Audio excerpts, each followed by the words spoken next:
রায়গঞ্জ মেডিকেলে আয়া মাসিদের বিরুদ্ধে ক্ষোভ, পরিষেবা নিয়ে উঠল প্রশ্ন।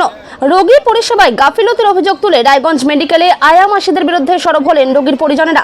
শনিবার মেডিকেল চত্বরে ক্ষোভ প্রকাশ করে একাধিক পরিবার অভিযোগ করেন, আয়া মাসিরা রোগীদের সঠিকভাবে দেখভাল না করে শুধুমাত্র টাকা রোজগারের দিকেই বেশি গুরুত্ব দিচ্ছেন। পরিজনদের দাবি, ডিউটির সময় শেষ হলেই তারা পরিষেবার দায়িত্ব এড়িয়ে নিজেদের পারিশ্রমিক বুঝে নিতে ব্যস্ত হয়ে পড়েন। এর ফলে রোগীরা চরম সমস্যার মুখে পড়ছেন বলেও অভিযোগ ওঠে। কেউ কেউ মেডিকেল কলেজ থেকে আয়া মাসিদের সরিয়ে দেওয়ার দাবিও তোলেন, যদিও এই অভিযোগ নিয়ে হাসপাতাল কর্তৃপক্ষের তরফে এখনো পর্যন্ত কোনো প্রতিক্রিয়া পাওয়া যায়নি।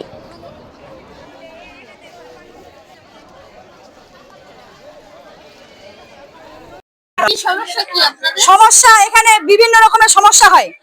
এই যে মাসির ওয়ার্ডে তাফালিং, মানে ডাক্তারের থেকে মাসিরাই বেশি তাফালিং করে। কালকে একটা মাসি আমার সঙ্গে এমন দুর্ব্যবহার করেছে বলার নাই, সেটা আমি বললামই না।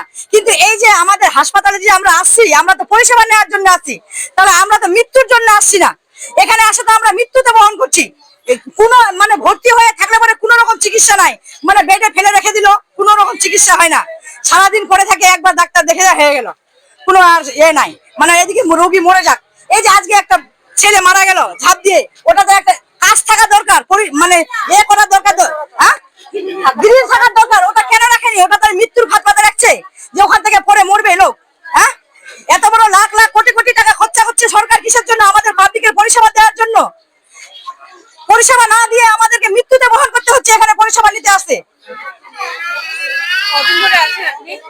আমি কাল থেকে আছি। আমার সঙ্গে ঘটনা হয়েছে একটা সুইপার, ঠিক আছে? আমি শুধু বলছিলাম যে এই যে পরিষ্কার করছে, দুইবার করে পরিষ্কার করলো, তবু নোংরা গুলো আছে এখানে। আমি শুধু নোংরার কথাটা বলেছিলাম, তা থেকে ওই মাসি আমাকে একবারে তীরে মারতে আসছে। ঠিক আছে, মারামারি তো হয়নি, কথা কাটাকাটি হয়েছে। ও দৌড়ায় পুলিশ ডাকতে গেছে, পুলিশ ডাকে নিয়ে আসলো। পুলিশের সামনে আমার গলা টুটি টিপি হচ্ছে, পুলিশ কিছু বললো না। ওই পুলিশ বললো সুপারকে ডাকে নিয়ে আসো। আমি সুপারকে সবাইকে ডাকে নিয়ে আসছি। হ্যাঁ, পুলিশ ছেলে ছিল, মহিলা সুইপার, একটা সুইপার। আমাকে বলছে কি করবা তুমি, করে নাও। তাহলে ওদের এত তাফালিং, আমাদের পাবলিকের টাকায় খাবে, পাবলিকের টাকায় পড়বে, আবার আমাদের কি তাফালিং দেখাবে? আমি অভিযোগ করছিলাম সুপারের কাছে। সুপার এসে ঝামেলাটা মেটাচ্ছে, করছে আর বেশি গন্ডগোল করিয়েন না, এখানেই মেটাই নেন। আমি বলছি আমার গন্ডগোল করার কোনো ইচ্ছাও নাই। আমি এখানে পেশেন্ট নিয়ে আসছি, আমরা ঝগড়া করতে আসছি না। আমরা রোগী নিয়ে পয়সা দেন, আমি মাসি রাখবো না। আমাকে বলছে মাসি নিতে হবে। আমি বলছি মাসি কেন রাখবো? আমি মাসি নিব না। হ্যাঁ, মাসি না, আমি তো মাসি রাখিনি, মাসি রাখিনি। জবরদস্ত বলুন তোমরা কিছু, জবরদস্ত। আজকে ইমিডিয়েটলি তাড়াতে হবে। যদি পরিষেবা দেওয়ার থাকে সরকারি ওকে পরিষেবা দিবে, ঠিক আছে? পরিষেবা দেওয়ার থাকলে আমরা কত বেকারত্ব বসে আছি, কিসের জন্য বসে আছি? আমাদেরকে দেওয়া হোক। নামায় তখন মাসিরা তখন 7 তলায় নিচে নামায়, 7 তলায় নিচে নামায়। টাকা না দিলেই তো কলার ধরে লিখেছে মারামারি। এখন আপনারা বলতে চাইছেন যে হাসপাতালে ঠিকঠাক ভাবে পরিষেবা পাচ্ছেন না আপনারা? আমরা পাচ্ছে না, পাচ্ছে কি না পাচ্ছে ওটা বলতে পারছি না। অসুবিধা হচ্ছে সব সময় টাকার কথা। মাসিরা খুব আর হসপিটালে একটা পরিবারের সাথে একটা লোক রাখছে না। কোনো আপত্তি নাই, মাসি পাবলিক মাসি যেন না থাকে, আমাদের কোনো আপত্তি নাই। আপত্তি আমাদের সরকারি লোক দিয়ে আমাদের পরিষেবা দাও, সেটা আমাদের ঠিক আছে।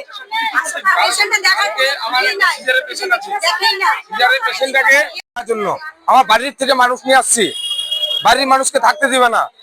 পরিষ্কার বলতে যে এখান থেকে বাড়াই যাও, এখানে থাকা হবে না, বাড়ি অ্যালাউড নাই বাড়ির মানুষ। ঠিক আছে, তাহলে মাসি থাক। মাসি আমি রেখে দিয়ে আসছি। একটা মাসিকে বললাম, মাসি আপনি আমার এই 73 নম্বর রুগীটাকে আর পেশেন্টটাকে একটু দেখেন, এটা সিজারের রোগী, অসুস্থ কঠিন, তো এই মানুষটাকে একটু দেখেন। এই আমার নাম হচ্ছে প্রদীপ দাস। তো হ্যাঁ হ্যাঁ, সিজারের পেশেন্টের লোক। তো কালকে রাত্রেবেলা মোটামুটি 8টার সময় আমাকে বের করে দিছে। বের করার পরে বাচ্চাটা পায়খানা করে ফেলাইছে। পায়খানা করার পরে সেটা পরিষ্কার করার জন্য আমি পয়সা দিছি, সে কাজটা হলো না কেন? আমার রাত্রেবেলা আমাকে সারা রাত্রি ধরে কেন উজাগে থাকতে হলো? আমি উচিত মতন মাসি রাখে আসছি ঘন্টায়, তাহলে আমার পরিষ্কারটা হলো না কেন? পয়সাটা নিয়ে ওরা কেন চিন্তা করতেছে বেশি? হ্যাঁ, টাকা দিচ্ছি, কাজ হয়নি। রাত্রেবেলা 11টার সময় আমাকে যেতেও দেয় না উপরে, বারবার রোগীটা আমাকে বারবার ফোন করে যাচ্ছে, মেরে ব্যাপার বাচ্চারা পায়খানা করে দিয়েছে, ওখানে মানুষ নাই, মাসি নাই, মাসি নাই, মাসি ঘন্টা রেখে দিয়ে আসছি আমি ঘন্টায়, মাসি নাই কেন? আমি রাত্রে ভোরবেলা লাস্টে একটা ডাক্তারকে, একটা সিকিউরিটি গার্ডকে হাত জোর করে বলছি যে আমার পেশেন্টের কাছে আমাকে যেতেই হবে। সারা রাত ঘুমায় নাই, রাত্রেবেলা ভোর 4টার সময় তখন একটু আমাকে যেতে দিচ্ছে, ওখানটা গেছি, যাই দেখতেছি মাসিটা ঘুমাচ্ছে। মাসিকে ডেলি সকালবেলা 150, রাত্রে 150।